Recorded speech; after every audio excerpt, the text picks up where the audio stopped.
Welcome back mga kaaldab. Ito na naman po ang inyong lingkod, si Mr. Destiny. At siyempre magbibigay na naman po tayo ng pinakamainit na update po ngayon sa social media. Well, trending na naman po si Mengay, si Alden Richards dahil nga po sa Mowel Pan mga kaaldab. At si Mengay naman po na Mrs. Cutie nga po mga kaaldab o Judge Cutie si Maine Polkerson sa 8 Bulaga. Mga nakakatuwang mga kaganapan na sa kanila lang po natin makikita at mararamdaman. Sabi ko nga po sa inyo, dito po sa channel ni Mr. Destiny, 101% updated naman po tayo Di po ba? Hindi lang nila matanggap na may mga bagay-bagay nga po na kumbaga kahit papaano na ibibigay natin, na pag-uusapan natin. Bagamat yung iba ayaw po, okay lang po yan, normal lang yan. Sabi ko nga po sa inyo, yung mga sinasabi lang ginagamit ko si Maine at si Alden, wag po kayong maniniwala doon. Aldab na po tayo simula't simula pa lang. Hindi naman po tayo, kumbaga, ngayon lang, kapapasok lang. Di po ba? Ang totoong gumagamit, ito pong mga taong to. Ginagamit nila si Maine, ginagamit nila si Alden. Totoo naman po yung mga video na pinapakita ko Di po ba? Sample lang po ni Baby Teo.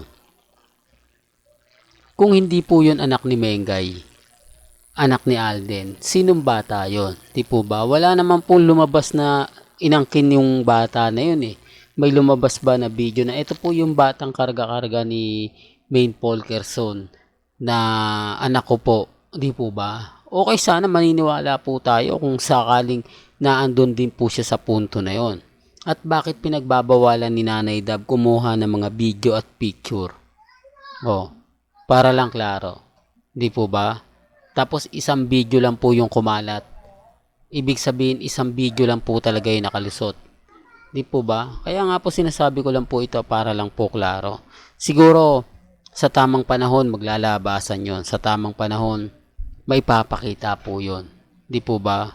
Bawat anggulo, bawat isa sa mga naglalaba. Sabi ko nga po sa inyo, ako mga kaaldab, kampante naman po ako Matatag.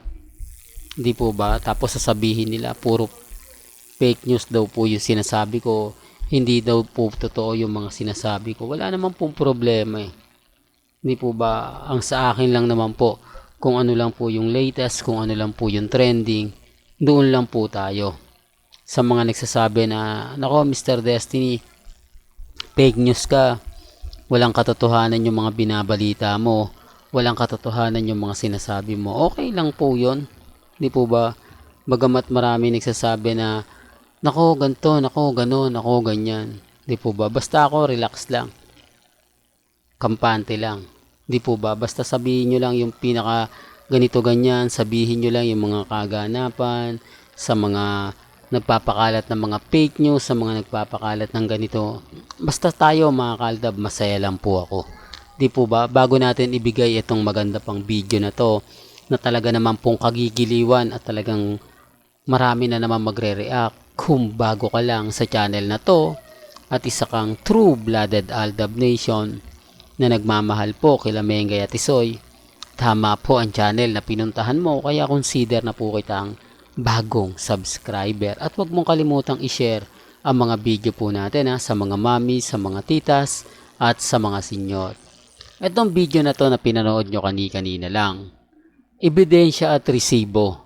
Kaya ko lang naman to pinapakita dahil sa code play nga po na mapapalabas mamaya. Kaya siyempre ito yung trending, ito yung number 1 na pinag-uusapan. Pagdating po sa music video o music trending, hindi po nagpapahuli si Chris Martin. Kaya nga po ang daming mga kwento, ang daming mga aligasyon. Mr. Destiny, ang daming ang video naglalabasan Oo, nandun na tayo. Sabihin man nila o hindi legit yun, nasaan ang kilig doon? Nasaan ang masasabi natin na ginawa ni Alden Richards kay Maine Polkerson? Di po ba? Na binuhat niya para lang makita.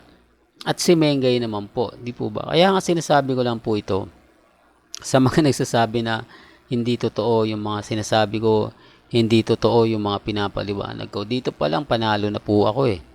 Dito pa lang kitang-kita nyo na totoo po yung mga pinapakita ko.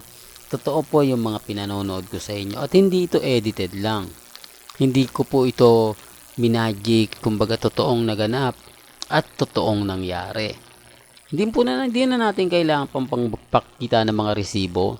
Hindi na natin kailangan pang magsabi ng ganito o magsabi ng ganon. Ang importante lang naman po sa mga ina-update ko, sa mga pinapaliwanag ko, itong mga pinapakita ko sa inyo. Kahit sabihin nila, hindi, Mr. Destiny, matagal na yan. Wala naman pong problema. Hindi po ba? Although, aminado na tayo, matagal talaga yan. Pero, ito yung ebidensya at resibo na gusto po nila makita.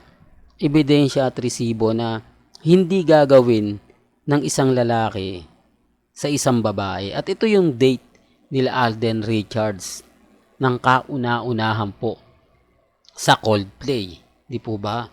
Sayang lang talaga mga Aldab, noong mga panahon kasi nito, hindi ko naman masabing bibihira lang talagang may cellphone. Marami ng cellphone, kaya lang bihira lang po talaga yung talagang magaganda yung cellphone mo. Karamihan kasi mga cellphone, hindi maganda yung kuha, ibig kong sabihin, hindi pa masyado makaano pa yung mga camera. Tanging iPhone 14 pa lang, o iPhone 4, ano ba yan? Mr. Destiny, iPhone 4, yan po yung mga panahon na kumbaga napakaganda at napakalinaw po na mga video at picture. Di po ba? Karamihan kasi mga ganyan, Cherry Mobile, di po ba? Mga talagang hindi naman ganon kaganda yung mga kuha, di po ba? Sinasabi ko lang po para lang klaro, para lang po sa mga taong dumadaan at bumibisita sa channel natin. Alam nyo naman po na kapag si Mr. Destiny nagbibigay ng mga update, nagbibigay ng mga kaganapan, normal lang po na maraming bumabatikos. Normal lang po na may magsasabi na ganito ganyan, fake news ka. Di po ba? Ang sa akin lang naman po, ibinibigay ko lang naman po sa inyo yung mga latest, mga nangyayari, mga nagaganap. Di po ba? Sabi ko nga, kaya ako nga ito pinapakita dahil trending nga po ang music ng Coldplay. Kaya nga po kitang-kita nyo naman po, ebidensya at resibo. Kayo na po humusga. Kayo na magsabing wala pong relasyon si Mengay at si Alden, na magkaibigan lang po sila. Di po ba? Hindi ko na po ipipilit yan, pero re-remind ko lang po kayo sa mga ayaw maniwala, sa mga nagsasabing hindi, fake news yan si Mr. Destiny, lahat ng mga sinasabi niyan, hindi totoo, lahat ng mga pinapaliwanag niyan, puro kalokohan lang. Ginagamit lang niya si Maine, si Alden para sa pansariling interes. Di po ba? At least mapapaisip naman po sila. Hindi ko makuha man ng simpatya nila. Hindi ko makuha po yung paniniwala nila. Kahit papaano siguro mapapaisip din po sila sa mga ina-update ko. Di po ba? Well, hanggang dito na lang po ang ating latest updates. Kaya kung gusto nyo pa po ng pinaka-latest at sariwang update, abay tumutok lang po kayo dito po sa channel ni Mr. Destiny para updated po kayo sa mga latest at sa mga bagong video po na ilalabas po natin maya-maya lang. Hanggang sa muli, salamat po sa panonood at pakikinig.